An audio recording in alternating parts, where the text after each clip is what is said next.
Okay.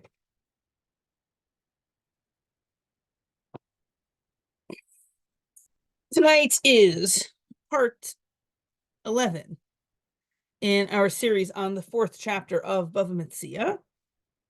We are going to spend the entire class on 49a. And we are still dealing with the question of exactly what the Mishnah meant at the end when it said that if one person pays the other, but the seller does not yet deliver the merchandise to the buyer, then either one can back out of the deal and there's no legal recourse, but God will curse people who don't keep their word. So we're still trying to understand that. And to start with, we're going to sort of finish up something that we started last time, which was to what extent, right, this God will curse you if you back out thing doesn't kick in until the buyer pays the seller. But what if the buyer only pays the seller part of the purchase price, right? Which we've been calling that a down payment. Call it whatever you want. But what in that case, there are, I guess we dealt with three possibilities. There's the possibility, well, there are two possibilities that actually have people who believe in them. So let's go with those. There's the possibility that because you've paid part of the price, you have cemented the deal, and in fact, the entire deal is then subject to this curse if somebody backs out of it. Or the other possibility is that it only cements the part of the deal that you've actually paid for. So if you paid for, I don't know, a quarter of the merchandise, then now the seller has to deliver a quarter of the merchandise at that price, and you have to, agree to let the seller keep your money for that, quarter of the merchandise at that price, or you get cursed. But the other 3/4 of the deal is still free for anybody to back out of without being cursed. Yes, John. I understand if it's some wheat, what a quarter of the merchandise means. But what happens if it's a donkey? But so that's a good point. And it might be that we'll just say it's incoherent, right? We haven't actually dealt with that kind of case. It might be we'll just say that's incoherent. It doesn't make any sense, and so it's a whole donkey or it's nothing. But I could also imagine saying that if you had agreed to pay $100 for this donkey, but now donkey prices have gone up, and you made a down payment of $25, that the seller could say, well, okay, your payment for a quarter of the donkey at $25 is fine, but the other 3/4 of the donkey you have to pay current prices for. So if you want the donkey, you need to pay whatever 3/4 of a donkey would now cost. So maybe, like, I don't know, but we haven't seen a case of something that's not divisible, so I don't know the answer. Well, actually, I would suggest that with a donkey, maybe you get a quarter of its labor. Yeah, that's also possible, that with a donkey or a slave or something like that is not divisible, but you could share it, that maybe, you could get it every fourth day. Yeah. Or you become, owners in partnership and you own a quarter of the labor or whatever. Yeah, maybe. Okay, so we begin with a story. So Rav Kahana Yehavu le Zuze Akina. So the anonymous they, presumably these are business investors, gave Rav Kahana money to buy kitna, which is linen, even though it sounds like it's linguistically should be connected to cotton, and probably it is on a linguistic level, but here it's linen. But so Rav Kahana goes out, he buys the linen, he makes a deal to sell the linen, right? It's his job to go take their money, invest it in linen, and make a profit and bring back more money. That's what he's supposed to be doing. And in the meantime, Lasof Iyakar Kitna. But after Rav Kahana had already made a deal to resell the linen, but before he succeeded in actually selling it, the price of linen went up. Right. So now it's not, if it were his linen, he could just say, I made this agreement in good faith, so I'll follow through on it. But since it's someone else's linen, he has a fiduciary duty to make whatever profit he can make, so he doesn't feel like he can, continue in this situation without asking for legal help. And Atala Kame de Rav, he goes to Rav to ask what to do.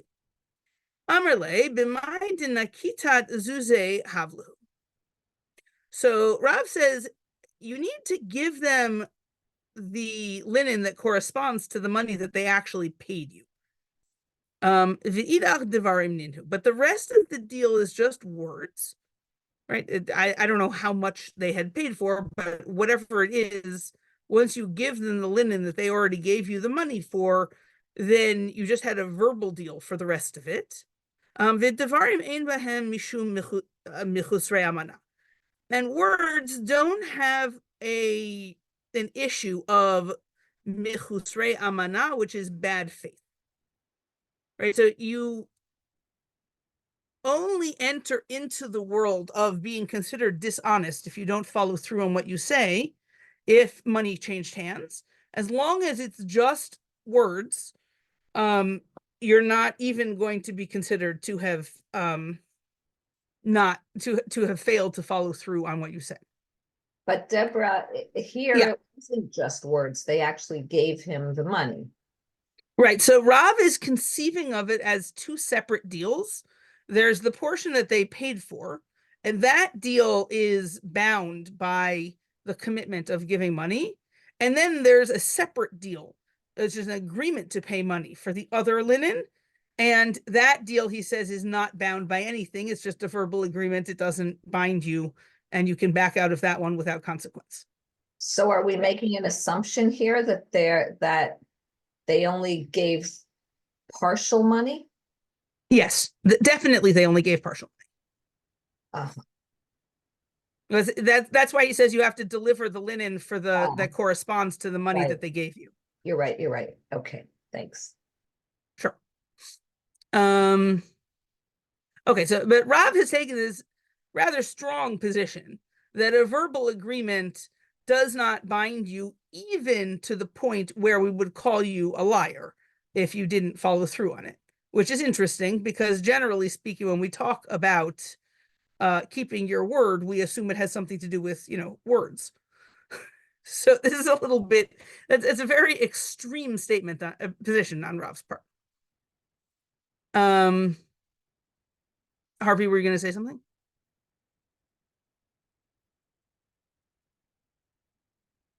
I guess not. Okay. The Itzmar, because we have an Amoraic text that says Devarim. If you have words, Rav Amar ein behem mishum mechusrei amana. Rav says there's no issue of bad faith with a verbal agreement. Rabbi Yochanan Amar yesh behen mishum mechusrei amana. But Rabbi Yochanan says no, there is an issue of bad faith when even with just words.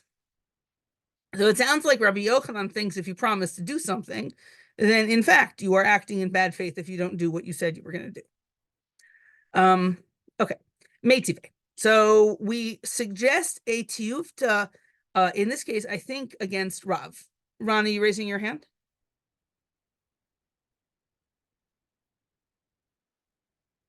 You're muted. No, I'm fine. Thank you. Oh, okay. Okay. So, so yeah, as I said, I think this Breita is meant to be an attempt at a tiyufta against Rav, who said that just words don't constitute a commitment that would get you called bad faith. Okay, Rabbi Yosei, Rabbi Yehuda, Omer. Rabbi Yosei, in the name of Rabbi Yehuda, said, and here I'm going to need a pasuk here from Vayikra. Ma Talmud lomar hin tzedek. What does the Torah mean when it says that I need to have a righteous or an honest or an innocent or a correct hin? Okay, so let's go to Vayikra 19:37. Here we are. Page No, up I'm a sorry, little. 36. What did you say? You may want to move the page up a little bit. I think you're beyond page 60. No, I'm at the very bottom of page 60. Okay. I haven't actually gone anywhere yet. Okay, so I'm in chapter 19 in Vayikra at verse 35, and it says, Lo tasu avel b'mishpat. Don't do dishonesty in law or in judgment. Bamida, bamishkal, ubamishora, with volume measurement, with weight measurement, and with length measurement. Moznei tzedek, avnei tzedek, efat tzedek, v'hin tzedek yeh lachem. Ani Hashem Elohechem asher hotzeiti etchem me'eretz Mitzrayim. You need to have a just scale, just weights. Those are the things you put on the side of the scale opposite the merchandise that you're measuring. A just ephah, and ephah is a fairly large volume measurement, and a just hin. A hin is a sixth of an ephah, so it's a considerably smaller, but still volume measurement.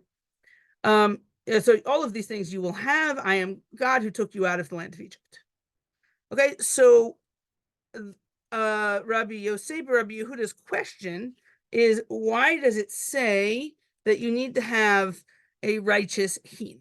Right, the hin was the smaller volume measurement on the list. And he says, "Halo hin bichlal efah."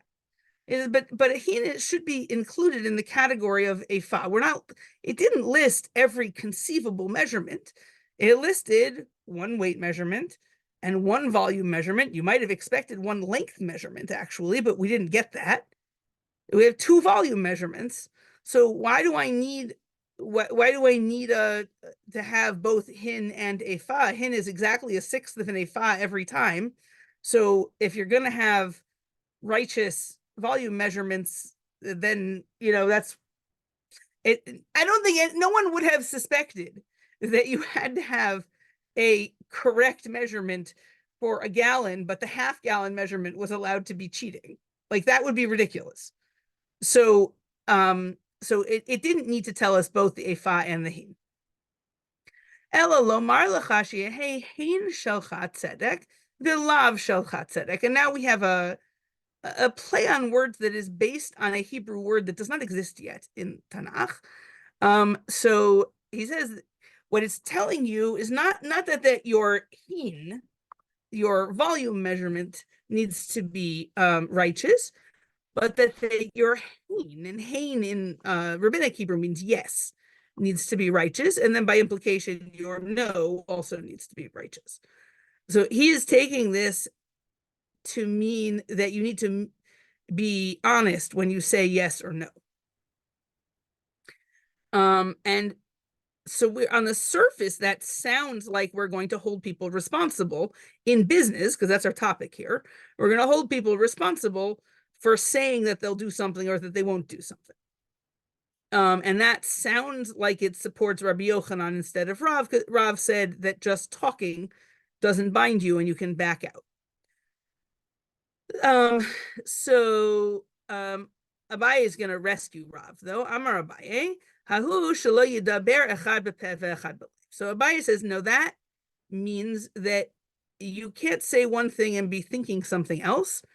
It seems like what Abaye is saying is that this interpretation of the righteous hin is that you need, at the time when you say it, it has to be, as far as you know, true, which is not the same thing as not changing your mind later. Right? There's, it might be that Rav would say, well, at the time when you said you were going to sell the linen, you meant you were going to sell the linen. You didn't mean, I'm telling you this in order to deceive you, but in fact, I'm not planning to sell it to you. That would be wrong. But as long as at the time you meant to do it, then Rav might very well say, well, that sounds righteous to me. And so he would not have a problem interpreting this text to be in accord with what he thinks is legitimate. Which doesn't mean Rabbi Yochanan could still read it the other way, that it supports him. Okay, so now we're going to try again. Meitiv. They suggested another tiyuf. Rabbi Shimon Omer, Aval Pisha Amru Talit Koneh Dinar Zahav, Ve'ein Dinar Zahav Koneh Talit. So this is a braita that seems to be very closely related to our Mishnah. Rabbi Shimon says, even though they said that a talit buys a golden coin does not buy a talit. So that means the deal would be finished when the merchandise, which is the talit, is delivered, not when the money, which is the golden dinar, is delivered. This, by the way, is a case our Mishnah did not have. Our Mishnah never compared gold to merchandise, right? It only compared gold to silver and left you sort of wondering whether it thought that gold would be money if it was compared to normal merchandise. But in any case, so Rabbi Shimon says that gold compared to a talit is definitely money, and it doesn't finish the transaction. Nonetheless, this, as it follows, is the law. Aval amru mishe para me'anshe dor hamabul me'anshe dor haflaga hu atid li para mi mishe no me bedibura.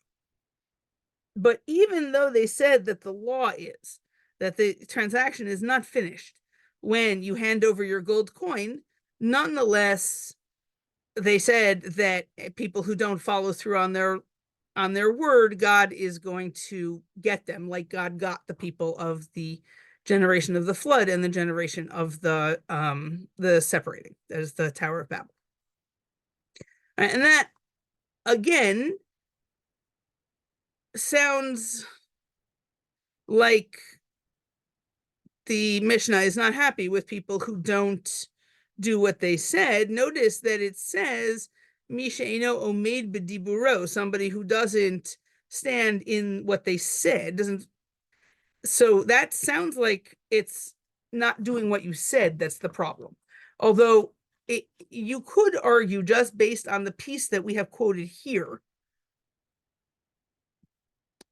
you could argue that that this is talking about a case where money did change hands, which is why I think it's Rashi says that, in fact, the rest of the Braita, which is not being quoted here, went on to say, and if you break your word, even if no money was exchanged, then the rabbis are angry at you.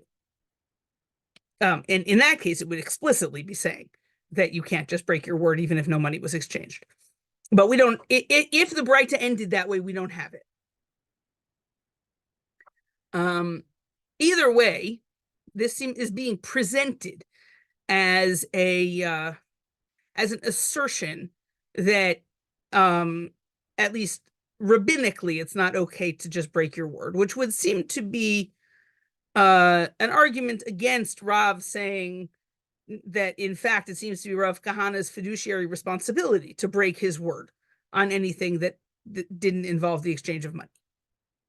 Okay, but the Gemara says, no, in fact, it is a dispute between Tanaim, Tanaihi. And remember that the way a tiyuvta works is that an Amora is not allowed to disagree with a Tana unless they have another Tana that they agree with, right? It is the role of each class of scholars to interpret the people that came before them rather than to disagree with them. But part of interpreting them is taking sides in their disputes. So if you can demonstrate that there is a Tana who thinks this and a Tana who thinks that, then you can choose which one to follow. And that's just an act of interpretation. So in the event that if we brought a Braita that supported Rabbi Yochanan, that would be still just fine for Rav, as long as Rav can point to a different Tana who agrees with him. And then he can say, well, okay, yeah, Rabbi Yochanan rules like that Mishnah, but I rule like this Mishnah. And that would be fine. So that is what we are asserting here. And we're now going to quote a Mishnah from much later in our same Masechet, in a chapter that deals with the rules of hiring employees, not mostly the kind of employees that we have now. These are mostly day laborers. Certainly the Mishnah we're quoting is about day laborers. And there's a lot of sort of background assumptions that are enforceable about that labor agreement. And that's what that chapter is about. Okay, so Ditznan, as it says in the Mishnah, Ma'aseh beRabbi Yochanan ben Matya, she'amar livno tzei usechor lanu po'alim. So there's a story there in the Mishnah about a rabbi named Rabbi Yochanan ben Matya, who told his son to go out and hire some workers for the day, presumably. Halahu pasak lehem mizonot. He went and he agreed with the workers that they were going to get fed, which is fine. That's actually part of the default agreement, even if you don't make a deal with your workers, that you have to feed them lunch. That was, although the Mishnah does there note that there are places where that's not the default agreement and you have to follow whatever the local custom is. Okay, fine. But in at least many places, that was normal.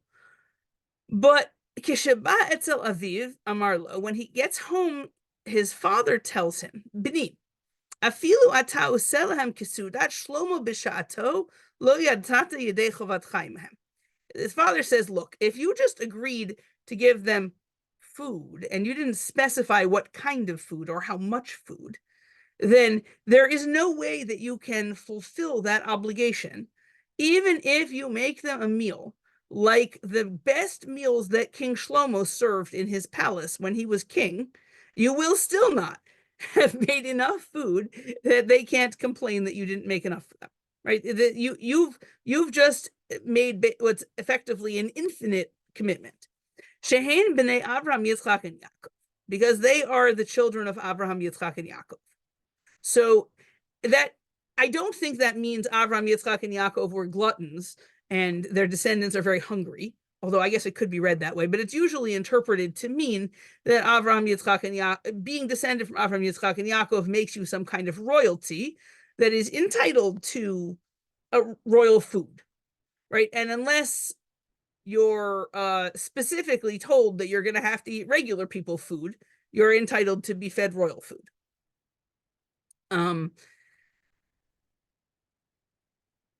Okay, so the father's still talking, and he says, "Ella ad shelo yatchilu b'mlacha, tzei ve'emor lahem al manat she'ein lachem alai ella pat v'kitni bilvat."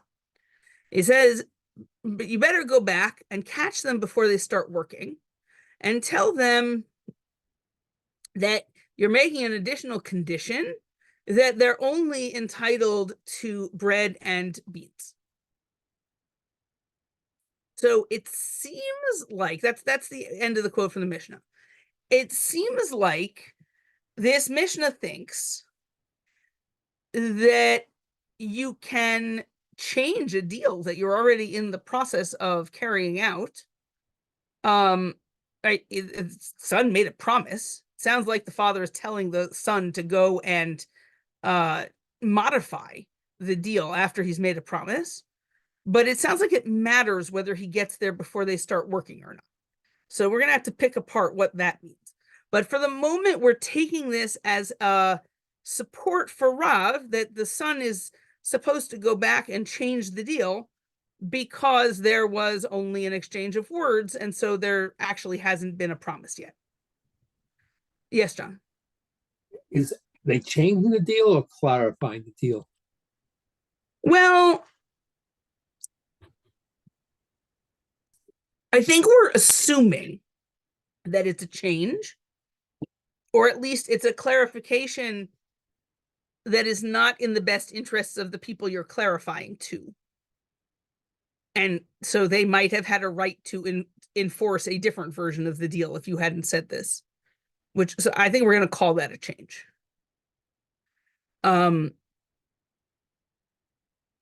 The assumption certainly seems to be if you don't go and talk to them and change and say this, then you'll owe them a lot more food. So I think we're going to call that a change.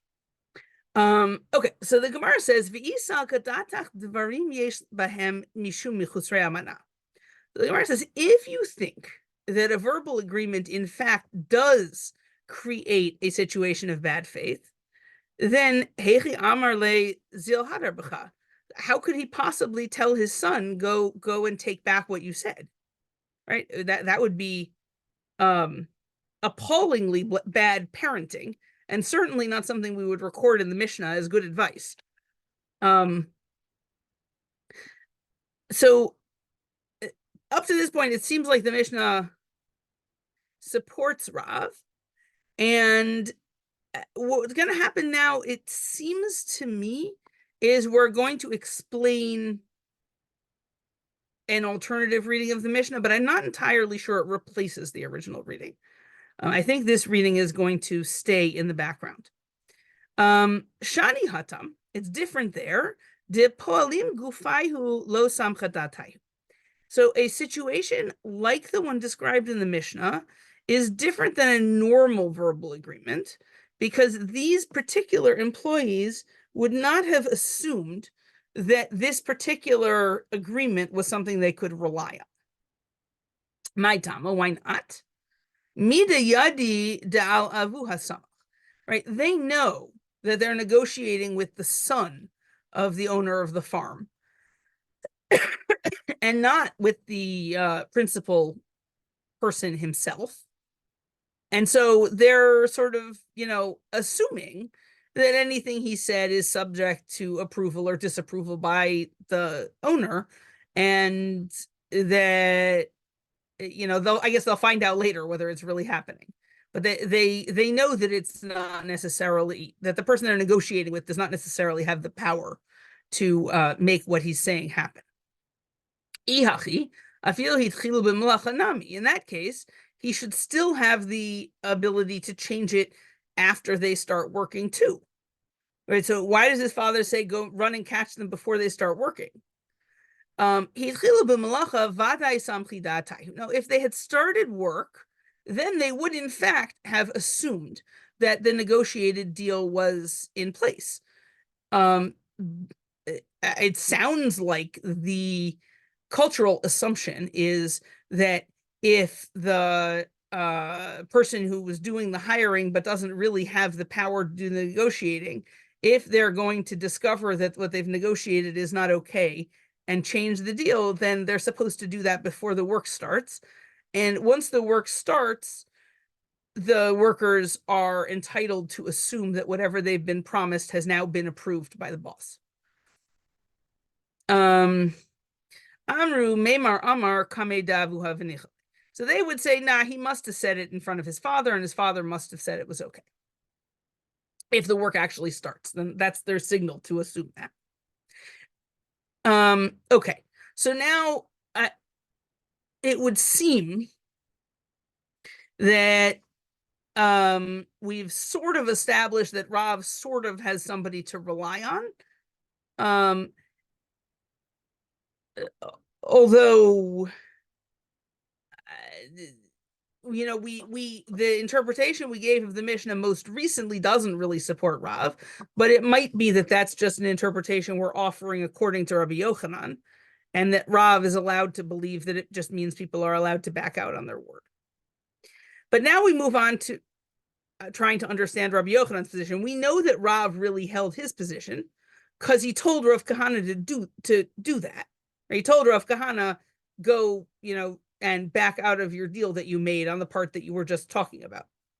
So Rav apparently actually really believes that, but we don't know for sure what Rabbi Yochanan thinks. So, and keep in mind that all of these conversations in the Talmud that we have are happening in Babylonia, right? This is the Talmud Bavli. And Rabbi Yochanan is a very well-known figure, and he does occasionally visit Babylonia, but mostly he lives in the land of Israel, and mostly what we know of Rabbi Yochanan's positions are stories that other people tell about him. We mostly don't hear them from him directly, and sometimes we have conflicting traditions about what he said. So, did Rabbi Yochanan really say this? The Ha'amar Rabba Bar Barchana Amar Rabbi Yochanan, because we have somebody. We had above quoted that Rabbi Yochanan said this. We quoted it anonymously. We don't know who brought that tradition. But here, Rabbi Bar Barchana has a different tradition about what Rabbi Yochanan said. that he said, "Ha'omer lechavero matana ani notein lecha yachol lachzor ba." So, according to Rabbi Bar Bar Chana, Rabbi Yochanan says, if I tell you I'm giving you my car as a present, right, or I'm going to give you, I don't know, this first edition of whatever as your birthday present, whatever, you promise somebody a valuable gift, you can just change your mind and not give it. That sounds a lot like Rabbi Yochanan doesn't think that words are binding. So the Gemara says, wait a minute, Yachol Pshita, obviously he can not give it. He hasn't actually given it. The question isn't whether he can, the question is whether he should. Ella mutar lachzorba. So it must be that what we've misquoted Rabbi Bar Bar Chana, and in fact, Rabbi Yochanan said he's permitted to retract. And that's why this was an interesting thing to say. If you just say it's possible for him to retract, that's not especially interesting, because he's still holding the object. He certainly is physically capable of not handing it over. But so it must be that what Rabbi Yochanan actually said is he's allowed to not give it. In which case, that sounds like Rabbi Yochanan, at least in some cases, thinks that your words are not binding. Amar Rav Papa. Rav Papa says, "Umodeh Rabbi Yochanan b'matana mu'etet desamcha da'atai." So Rav Papa says, look, Rabbi Yochanan thinks about small gifts. He would concede that your word is in fact binding, because in fact, with small gifts, people assume that if you promise something relatively minor, you are going to do it. And so since people assume that, therefore, an offer of a relatively small gift is binding, and therefore you would in fact have to follow through there. Now, it sounds to me like by implication, Rav Papa is saying the reason why Rabbi Yochanan says you can back out of a promise to give a gift is that most people don't really take them terribly seriously. They don't really expect you to follow through if you promise extravagant things. That people take it with a grain of salt. They wait to see what happens. They don't really assume that it's necessarily accurate. And, a lot of the time people, say that you can have something and then they don't really mean it. And so that's not necessarily the same thing as a negotiated deal in the marketplace where you have money and I have merchandise that you want to buy, and it's the kind of thing that you're really in the market to buy. So then now when we have a negotiation, that's the sort of thing where we both really mean it, right? That's not, we're sitting around, having possibly had a little too much to drink at the end of Thanksgiving dinner, and I say, oh yeah, sure, you can have my car for your birthday, right? Like, that's not what we're talking about when we're talking about a business deal that's negotiated in a business environment. Those are the kinds of deals that in fact people are, in the language of the Gemara, people are inclined to rely on. So it might be that Rabbi Yochanan really does, in those situations, really does think that your word is binding. This also makes sense. The Amar Rabbi Abahu Amar Rabbi Yochanan. Rabbi Abahu said that Rabbi Yochanan said, Yisrael sha'amar leven Levi kor ma'aser yesh lecha biyadi. So now this text is going to end up proving, once we're done with it, that Rabbi Yochanan really does think that your word is binding. It's going to take us a little bit of a circuitous route to get there. So Rabbi Abahu said that Rabbi Yochanan said that a Yisrael, right, an ordinary Jewish person who's not a Levi or a Kohen, who said to he calls him a Ben Levi. I translated it as Levi. It doesn't seem to make a big difference. He said to a Levi, I have a core of maaser that is yours in my hand. Right. So the thing is that when you're harvesting your grain at your farm, you end up with a fair amount of maaser that you need to give. A total of 10% of your crop you're going to have to give to a Levi. It's not necessarily that easy to deliver it. You might very well need to, go find a Levi and say, bring your truck and come get your maaser. because like it's a lot. And it might be that a step in that process is promising a particular Levi that if they show up, that you have a certain amount of grain from Maser that you're giving them. Okay, so I have a core is a fairly large measurement. I don't remember exactly how big it is, but it's fairly large. So I have a core of Maser that is yours. In that case, Ben Levi Rashai Lasotot Trumat Maser al Makom Acher. So the Levi is allowed to make it Trumat Maser, in the words of the Gemara, on another place. Now, here's how this works. Okay, that once you give a tenth of your crop to the Levi as Maser, he is then responsible to give a tenth of what you gave him to a Kohen as Trumat Maser, which works the same way as the Truma that you give, right? It can only be eaten by a Kohen. It can only be eaten in Tahara, and you aren't allowed to eat the rest of it until you remove the Truma. So here's the thing, right? This Levi, who you've just told him, I have a core of, let's say, a core of wheat in my silo. That's yours. That's your Maser. And now the Levi finds himself somewhere else, and he has Maser wheat that he wants to be able to eat today. He'd like, in fact, to be able to eat all of it, but it hasn't had Truma taken from it yet. So he's allowed to say, the Truma for this Maser is the wheat that I already have as Maser in Deborah's silo.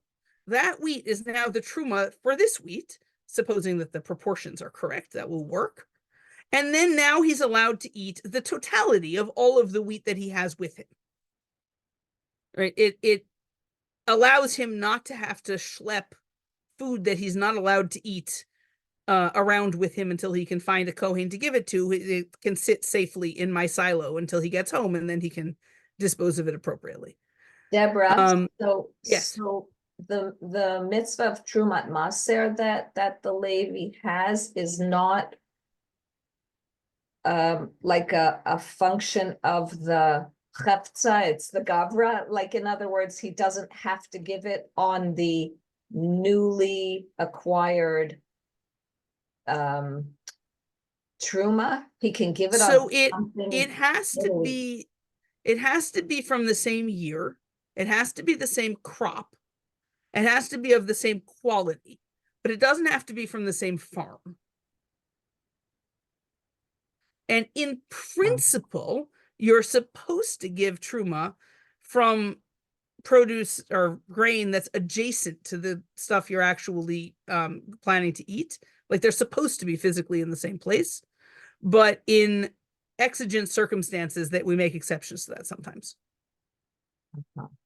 But it does definitely need to be grown in the same year and the same species, for sure. Okay, so there's an assumption here that what he has somewhere else would fit into one of those categories, all of those categories. Yes, I think we're assuming that in this sense, at least, wheat is a commodity and it's all interchangeable. Yeah, okay.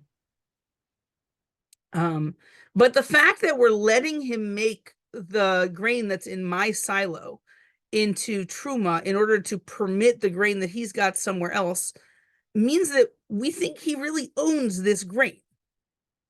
And that it's definitely Maser and it's definitely his, because otherwise this would not work. So, and so far, all he's got is a verbal commitment to give it to him. So that sounds a lot like we're saying that it's not just that Rabbi Yochanan thinks you have to follow through on what you said, but that in fact you've already made it true just by saying it. Okay. So now we're going to analyze this. Iamart bishlama lo matzi mehadar be mishum hachi rashai. So if you say correctly that he's not able to retract, right? And this is important. It's not just that he isn't allowed to retract. It sounds like he's not capable of retracting. That's why the Levi is allowed to use it as the Truma for his Maser, because it's his and it's Maser, and it's his already, even though he hasn't collected it. Ella Iamart Matzi lemehadar be amai rashai. But if we would allow the farmer to say, oh, you know what? Never mind, I'm giving it to that other Levi over there. Right? That would seriously undermine the situation. In that case, ishtakach de ka'achil tvalim. In that case, it will turn out that the Levi, who is, somewhere else, eating this grain that he thinks he's made permissible by making the grain that's at my house truma, it will turn out that he's eating grain that wasn't permitted, that was tevel. Tevel is grain that has not had the truma removed. So that does not seem to be what's happening here. It seems to be that we said that what he's doing is just fine and it works.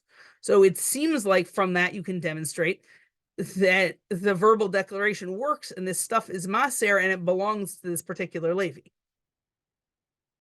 So maybe we're talking about this case. So this is a trick we've tried before with stuff where it seemed like something belonged to somebody else too early in a negotiation.